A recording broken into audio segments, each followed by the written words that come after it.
प्रणाम। सबसे पहले तो माफ़ी चाहता हूँ, 2 हफ्तों से रूबरू नहीं हो पाया, व्यस्तता बनी हुई है तो शूट नहीं कर पा रहा था। लेकिन आपको मैंने नव वर्ष पर दर्शन ज़रूर कराए, धन मंदिर के और खाटू श्याम जी मंदिर के, तो आपका एप्रिसिएशन मिला, बड़ी खुशी हुई। और आज बात करेंगे मकर संक्रांति की। उससे पहले नववर्ष की आपको बहुत बहुत बधाई। दिल से आत्मा से मेरी प्रार्थना है कि आपका नववर्ष मंगलमय हो, शुभ हो, बहुत आप लोग फले फूलें, खुश रहें, मस्त रहें, स्वस्थ रहें। अब एक नए साल पे क्या नया करना है उसकी वीडियो भी कोशिश करता हूँ कि कल शूट करने की। आज लेकिन मकर संक्रांति की बात करेंगे। तो मकर संक्रांति का एस्ट्रोलॉजिकल पहलू क्या है पहले ये समझ लें, क्योंकि देखिए ये आध्यात्मिक चैनल नहीं है मेरा, ये ज्योतिष का है, तो ज्योतिष के संदर्भ में ही बात करेंगे। सूर्य संक्रांति होती क्या है? जिस दिन सूर्य राशि बदलता है हम उस दिन को संक्रांत बोलते हैं।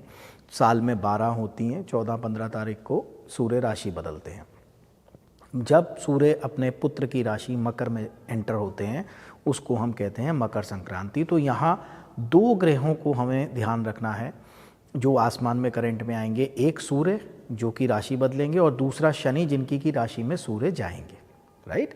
तो हमने जो बेसिक मकर संक्रांति पे 2 चीज़ों का विशेष महत्व है। एक है कि स्नान, सूर्य की आराधना और दान। इसमें स्नान में क्या करना है कि जिन लोगों के आसपास कोई अच्छी नदी है या तालाब है या कुआं है उसके जल से आप स्नान करिए। अगर नहीं है तो वही सिंपल मेरा तरीका कि अपने नहाने के पानी में 2 बूंद 4 बूंद गंगा जल डाल के हर हर गंगे बोल के स्नान कर लीजिए, पहली चीज़। दूसरी चीज़, ये सबको पता है, सूर्योदय से पहले उठना है, उगते सूरज को प्रणाम करना है, वो मुझे बताने की ज़रूरत नहीं है।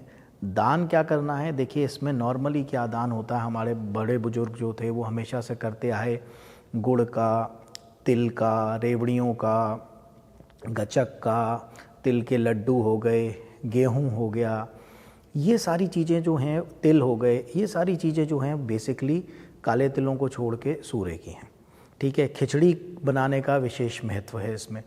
तो हमने क्या करना है, यथासंभव इन सब चीज़ों का दान करना है। लेकिन इनके साथ एक चीज़ मैं और ऐड करवा रहा हूँ और वो है शनि का दान। शनि के दान में या तो आप खिचड़ी में ही वो काले माह मिला दीजिएगा जो वो होते हैं, और दूसरा मतलब आप कंबल, सर्दियों का मौसम है, अगर काला सफ़ेद कंबल दान कर दें तो वो बहुत अच्छा है। काले तिल कहीं मतलब मंदिर में रखवा दें या दान कर दें अगर कोई लेता है तो वो बहुत अच्छा है। तो बेसिकली हमें 2 ग्रहों का दान करना है इस दिन, सूर्य का और शनिदेव का। अब बात करते हैं लक्ष्मी जी का कनेक्शन। देखिए एक कथा आती है कि विष्णु भगवान और शिव जी ये दोनों स्नान करने नदी पे गए, तो लक्ष्मी जी वहाँ से गुज़र रही थी तो वो थोड़ा छुप कर भाई उनके दर्शन उन्होंने किए। शिव जी ने देख लिया कि लक्ष्मी जी गुप्त रूप से छुप के देख रही हैं, तो उन्होंने उनको वरदान दिया कि आज से आप गुप्त लक्ष्मी के नाम से भी जानी जाएंगी, और जो इस दिन गुप्त रूप से लक्ष्मी जी का दान करेगा उन पर आप विशेष कृपा रखना, राइट। तो इस दिन ये जो मैं मेन उपाय बताने जा रहा हूँ ये क्या है कि आपने ऐसा करिएगा। देखिए ध्यान से समझिएगा, वैसे तो दान हमेशा गुप्त ही होना चाहिए, ठीक है, लेकिन अब मेरा बताना ज़रूरी है कि कई बार आपने देखा होगा जब पुराने बुजुर्ग हम करते थे ये लोग कि भाई लड्डू के अंदर एक सिक्का छुपा देते थे 1 रुपये का, राइट, या कोई चीज़ों के अंदर छुपा देते थे। आज भी कई जगह प्रसाद लगता है, पंजीरी के पैकेट होते हैं उसमें चांदी के सिक्के डाल दिए जाते हैं। तो आप क्या करिएगा कि जो भी सामान दान करें उसमें गुप्त रूप से सिर्फ आप ही को पता हो, 10 का सिक्का, 5 का सिक्का, 1 का सिक्का, 2 का सिक्का, या आपने जैसे भी जो भी आपकी सामर्थ्य है, जैसे भी आपको ठीक लगे, कुछ गुप्त दान अवश्य करिएगा।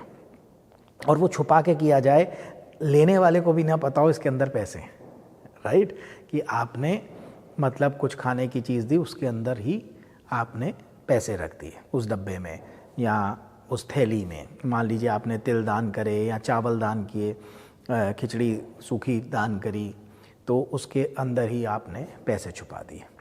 तो वो जब खोलेगा उसको पता चल जाएगा। और नहीं तो आप जो मंदिर में भी रख के आएंगे वो छुपा के रखिएगा किसी सामान में और वो मंदिर में आप चढ़ा दीजिएगा। और आशा करता हूँ कि आज इतनी लंबी वीडियो नहीं बनाऊँगा, लेकिन हाँ, एक इम्पॉर्टेंट चीज़ जो मैं आपसे जानना चाहता था कि देखिए, आप में से बहुत से लोग मैसेजेस करते हैं मुझे कि गुरुजी आपको आध्यात्मिक ज्ञान है, लेकिन आप सिर्फ ज्योतिष की बात करते हैं, अध्यात्म की उतनी बात नहीं करते हैं। तो देखिए, ये चैनल एक्सक्लूसिवली मैंने बनाया था ज्योतिष की बात करने के लिए। अगर आप लोगों में से मुझे 500 के करीब मैसेज आ जाते हैं इस वीडियो में नीचे कि शुरू कर दीजिए, तो जितने भी मेरे आध्यात्मिक एक्सपीरियंस हैं, लोगों से मिलने के विशेष जो मेरे केसेस हैं, और जितनी मेरी अध्यात्म पे रिसर्च है, स्टडी है, मेडिटेशन पे, अध्यात्म पे, स्पिरिचुअलिटी पे, उसके लिए हम मकर संक्रांति तक हर मास चल रहा है, कोई शुभ काम नहीं कर सकते।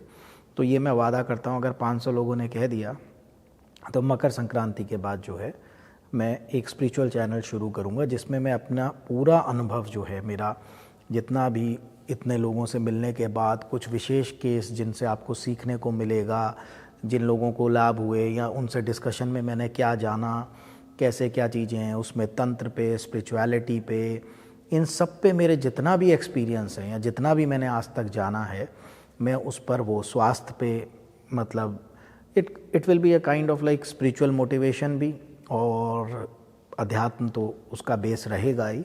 उस चैनल पे हम ज्योतिष की बात नहीं करेंगे, सिर्फ आध्यात्मिक वीडियोस जो है मैं डालूंगा, और वो भी प्रैक्टिकल एक्सपीरियंस की, कोई बहुत मतलब इंटरप्रिटेशन नहीं करूंगा मैं।